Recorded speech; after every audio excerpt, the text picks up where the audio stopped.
കേസിൽ പ്രോസിക്യൂഷന് ചാർജ് ഷീറ്റിൽ ആരോപിച്ചിട്ടുള്ള എല്ലാ കുറ്റകൃത്യങ്ങളും പ്രതികൾക്കെതിരായി സംശയലേശമന്യേ തെളിയിക്കാൻ സാധിച്ചതായിട്ടാണ് കോടതി കണ്ടെത്തിയിട്ടുള്ളത്.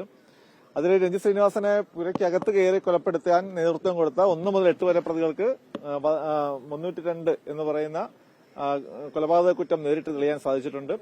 അതേപോലെ തന്നെ 9 മുതൽ 12 വരെ പ്രതികൾ അകത്ത് കയറിയ 1 മുതൽ 8 വരെ പ്രതികൾക്ക് സഹായികളായി പുറത്തു നിന്ന 9 മുതൽ 12 വരെ പ്രതികളെ ഇന്ത്യൻ ശിക്ഷാ നിയമം 149 വകുപ്പിന്റെ സഹായത്തിൽ അവർക്കെതിരെയും കൊലക്കുറ്റം തെളിഞ്ഞിട്ടുള്ളതായി കോടതി കണ്ടെത്തി കഴിഞ്ഞു.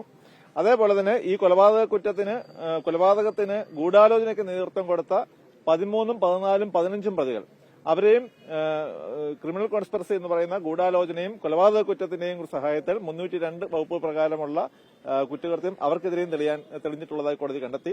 അതുകൂടാതെ തന്നെ ഇപ്രകാരമുള്ള കൊലപാതകം നടക്കുന്ന സമയത്ത് രഞ്ജിത്തിന്റെ മാതാവിനെയും രഞ്ജിത്തിന്റെ ഭാര്യയെയും ഉപദ്രവിച്ച പ്രതികൾക്കെതിരെയുള്ള കുറ്റകൃത്യവും കോടതി കണ്ടെത്തി കഴിഞ്ഞു.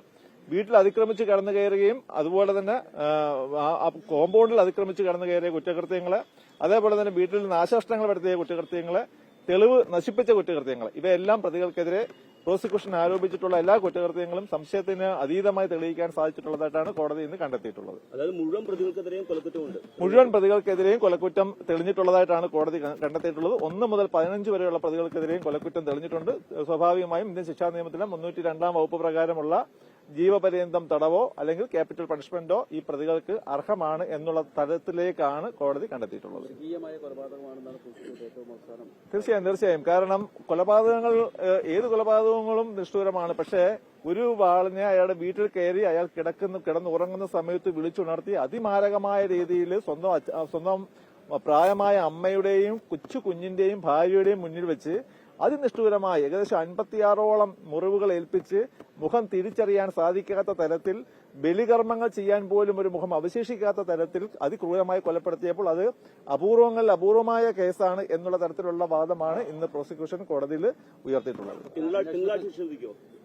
തിങ്കളാഴ്ച ഈ കേസിനകത്ത് പ്രതിഭാഗത്തിന് ശിക്ഷയെക്കുറിച്ച് പറയാനുള്ള കാര്യങ്ങൾ കേട്ടതിന് ശേഷമായിരിക്കും കോടതി ശിക്ഷ എന്താണ് എന്ന് പറയാനുള്ള തീയതി നിശ്ചയിക്കുന്നത്. തീർച്ചയായും അന്വേഷണം വളരെ നിഷ്പക്ഷമായ അന്വേഷണമാണ് ഈ കേസിൽ നടന്നിട്ടുള്ളത്. സമഗ്രമായ അന്വേഷണം നടത്തി 176 സാക്ഷികളെയാണ് കുറ്റപത്രത്തിൽ പ്രോസിക്യൂഷന് അണിനിരത്തിയത്. അതിൽ 156 സാക്ഷികളെ കോടതി വിസ്തരിച്ചു. 1000ഓളം രേഖകളെ, 100ൽ പരം തൊണ്ടി സാധനങ്ങളെ, 6000ൽ പരം പേജുകളിലുള്ള 313 ചോദ്യങ്ങളെ, ഏകദേശം 15000ഓളം പേജിലുള്ള സാക്ഷിമൊഴികൾ, വിശദമായ ഒരു തെളിവെടുപ്പാണ് ഈ കേസ് നടന്നിട്ടുള്ളത്. ഉൾപ്പെടെ ഉണ്ടാക്കിയ ആളുകളെ വെച്ചിട്ടുണ്ടെന്നും അതിന് ഒരു കൊലപാതകം ഒരു അടിയുണ്ടായാൽ തിരിച്ചടി നടക്കുന്ന രീതിയിൽ ലിസ്റ്റുകളുണ്ടെന്നൊക്കെ അന്വേഷണ സംഘം ആദ്യഘട്ടത്തിൽ വാർത്തകൾ അതൊക്കെ കണ്ടെത്തിയിട്ടുണ്ട്.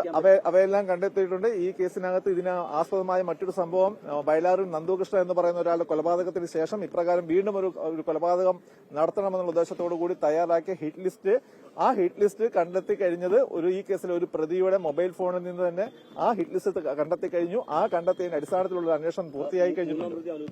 3ാം പ്രതി അനൂപിന്റെ ഭാര്യ വീട്ടിൽ നിന്ന് കണ്ടെടുത്ത മൊബൈൽ ഫോണിൽ നിന്നും ഇപ്രകാരം തയ്യാറാക്കിയ ഹിറ്റ് ലിസ്റ്റ് പോലീസ് അന്വേഷണത്തിന്റെ ഭാഗമായി കണ്ടെത്തി കഴിഞ്ഞു.